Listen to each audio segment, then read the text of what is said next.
Et ben voilà, aujourd'hui on peut tourner dehors parce que c'est calme, mais alors calme, je vous dis pas. Il y avait ce matin pas un bruit, pas une voiture qui passait. Alors, Yom Ha'atzmaut, ça va être le sujet du jour. Et on va rentrer un peu dans des sujets un peu délicats, un peu provocateurs peut-être. J'adore ça. On va lever un peu des tabous, on va essayer de, en tout cas, ramener quelques éclaircissements à ce que c'est Yom Ha'atzmaut. Alors par définition, Yom Ha'atzmaut, le mot Ha'atzmaut, c'est de l'indépendance. Donc juste pour la petite blague quand même, on fête Yom Ha'atzmaut et on demande l'aide internationale pour les feux qui se propagent en Eretz Israël. Donc là, ça c'est pour la petite blague. Vous avez bien compris qu'on est loin de l'indépendance si on a besoin de faire appel à l'aide internationale. Mais ça c'est le petit clin d'œil d'Hachem pour nous dire la Ha'atzmaut, l'indépendance n'existe pas dans la Torah. Personne n'est indépendant. On va pas rentrer dans tous les détails, on va parler que du Ben Israël. Le Ben Israël ne peut pas fêter une Hatzmaout, une indépendance, parce que par définition, le Ben Israël, il est soumis à Hachem. Comme tout le reste du monde, nous avec plus de conscience, et de plus en plus de conscience, Bezrat Hachem, mais on est soumis, l'indépendance n'existe pas, le concept de l'indépendance n'existe pas. Donc c'était marrant que quand même on demande l'aide internationale le jour de Yom Ha'atzmaut. Ça c'est pour la petite parenthèse. On va rentrer dans le sujet, dans le vif du sujet, et j'espère faire ça rapidement. Yom Ha'atzmaut, c'est quoi? On fête donc ce 5 Iyar 1948, on a pu créer un État d'Israël. Pourquoi il y en a qui s'opposent à cette cérémonie, cette fête, ce jour, à cette idéologie? Bon, il y a plein de parties, il y a plein d'explications, chacun il a cette note, mais venez, nous, on va aller rentrer dans le vif du sujet de ce qu'on fête à Yom Ha'atzmaut profondément. Et que l'un n'empêche pas l'autre. C'est pas parce qu'on fait Torah et Mitzvot ou qu'on fait pas Torah et Mitzvot qu'on doit pas fêter ou qu'on doit fêter, etc. Yom Ha'atzmaut, c'est un jour pour le Am Israël entier, quel qu'il soit. Quel qu'il soit. Pourquoi? Parce que Eretz Israël, c'est une étape dans la Géoula. C'est une étape vers notre processus de Géoula. Quand les Bnei Israël reviendront vers Israël, vers la terre d'Israël, alors ça sera une étape de plus en plus proche pour arriver à la Géoula. Et effectivement, qu'est-ce qui se passe quand on arrive en Eretz Israël? Qu'est-ce qui se passe? Il n'y a pas une personne qui peut vous témoigner que quand elle descend de l'avion à Ben Gurion, elle n'a pas cette sensation de remplissage, de comme un nouvel air, un nouvel oxygène, quelque chose qui se remplit à l'intérieur. Et effectivement, c'est l'air d'Eretz Israël. C'est l'énergie qui se promène en Eretz Israël. C'est cette forte concentration de spiritualité, de rouhaniout qui nous prend, qui nous enveloppe et qui nourrit notre neshama. Personne ne peut ressentir ça si on va à Los Angeles ou si on va à Miami, au Canada, à Paris, n'importe où. L'air, plus que l'air, c'est spirituel. Le ressenti que l'on a quand on pose le pied sur la terre d'Israël, il est exceptionnel. Et c'est ça que l'on fête à Yom Ha'atzmaut.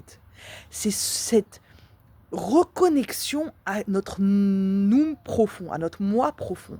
Pourquoi? Parce que le Ben Israël, il est empreint d'une neshama. Il est empreint d'un cerveau, d'un cœur, mais surtout d'une neshama. Et l'air d'Israël, il nourrit cette neshama. Il nourrit l'être que l'on est. C'est-à-dire que être en Eretz Israël, marcher en Eretz Israël, c'est déjà porteur. C'est déjà quelque chose qui nous amène vers une direction. Bien sûr, il faut être connecté à soi, il faut connecter à soi. Il faut comprendre c'est quoi notre rôle, qui l'on est par rapport à la Torah, etc. Mais juste, cette terre, elle nous porte. Et c'est écrit clairement que l'air d'Israël, Markim, il rend intelligent. Pourquoi? Parce qu'il est exactement adapté à qui l'on est en tant que Ben Israël. C'est-à-dire que la meilleure, j'ai envie de dire, l'air la plus pure, aussi bien matériel que spirituel, que concret ou pas, c'est ce qui nourrit le Ben Israël. Donc bien sûr qu'on fête Yom Ha'atzmaut, bien sûr qu'on fête cette chance de pouvoir habiter en Eretz Israël, bien sûr qu'on fête cette possibilité de vivre notre Torah, mais pas juste technique. Oui, ici on peut se promener en kippa, oui, ici la fête on peut faire dehors, oui, pas que technique. C'est cette connexion profonde à Hachem. D'ailleurs, on le voit, combien il y a de gens qui ont une émouna tellement profonde et qui ne se traduit pas forcément encore dans l'action.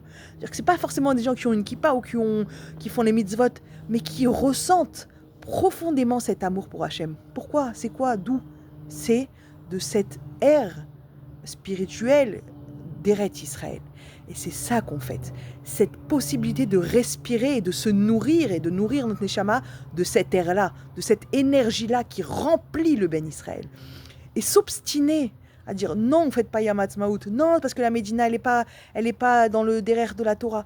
C'est donner la force à cette Médina, à cette politique, à cette structure politique, comme si c'était eux qui devaient conditionner notre relation à Hachem. Mais ça n'a rien à voir. Ils ne sont que des marionnettes. Ils ne sont que des gens choisis par Hachem pour nous diriger pour l'instant, pour tester notre volonté de s'accrocher à lui. Ça veut dire quoi qu'ils nous disent « Oui, ils ne nous laissent pas la possibilité de faire les mitzvot, ils ne nous laissent pas la possibilité de faire la Torah. » Mais rien de ta avodat Hachem ne dépend de qui que ce soit. Les gens à Auschwitz ou dans les pires pogroms, etc., qu'on entend, qui vivaient leur Torah. Pourquoi ils avaient le droit? Non, ils n'avaient pas le droit. Mais nous, on a fait un amalgame. La Médina d'Israël, il faut qu'elle soit fromme pour qu'on puisse vivre notre Torah. Bien sûr qu'on aspire à ça. Bien sûr qu'on aimerait que ce soit le Mashiach qui soit le Melech de Eretz Israël, évidemment.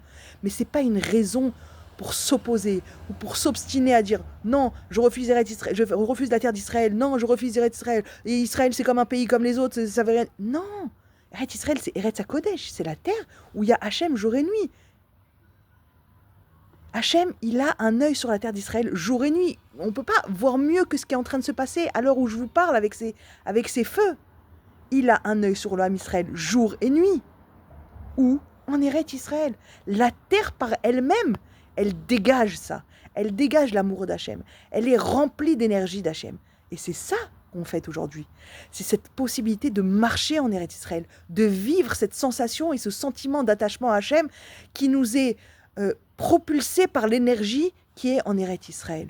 Donner de la force ou donner de l'accusation aux hommes politiques parce que c'est de la gauche, parce qu'on ne sait pas ce qu'ils veulent, parce qu'ils sont anti-religieux, c'est leur donner entre les mains ce pouvoir que c'est grâce à eux qu'on est en Eretz Israël. C'est justement faire tout le contraire de ce qu'on veut, c'est-à-dire se rapprocher d'Hachem. Bien sûr qu'eux, ils œuvrent à leur façon, à tort ou à raison, peu importe. Mais ça, notre avodat Hachem ne dépend pas d'eux. Ne dépend pas d'eux. On est un pays extraordinaire. Hachem, il a permis ce pays. Hachem, il a permis une armée pareille. Hachem, il donne la force à cette armée qui se donne chaque jour, chaque khayal de 18-19 ans, corps et âme pour défendre ce pays, pour nous donner la possibilité de vivre ce rapprochement avec Hachem, pour vivre cette connexion à Hachem. Pourquoi? Dans quel but?